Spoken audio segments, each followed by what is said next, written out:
Sen дайыма акыйкаттын жолунда жүрө турган болсоң, анда бүт калайыкты махабаты сага келе берет дейт. Адам адамга жагынам эмес, урматтуу бир тууганым, Кудайга жагынам деген сөз менен түшүнүк менен жашай турган болсо, иншалла Кудай Таалам ал адамды бардык адамдардын жүрөгүнө, көкөрөгүнө махабатын берип коет.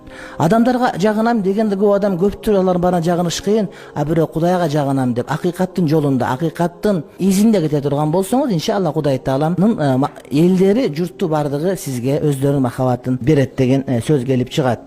Бул боюнча имам Ахмадтын окуясы көп айтылат. Имам Ахмад бин Хамбал өз убагында Кур'ан-ы Карим жөнүндө туура эмес акыйда таралып, Кур'ан-ы Карим махлук деген сөз айтылган учурда махлук эмес, ал Кудайдын сөзү деген акыйкат сөз үчүн көптөгөн сыноо кабылынган. Ошол сыноонун бардыгынан адам жеңип чыккан. Адамдардын бардыгы имам Ахмадты азырга чейин жакшы көрүп, имам Ахли Сунна вал Жамаа деген ат менен эмне бардык урмат сыйлап көрүшөт.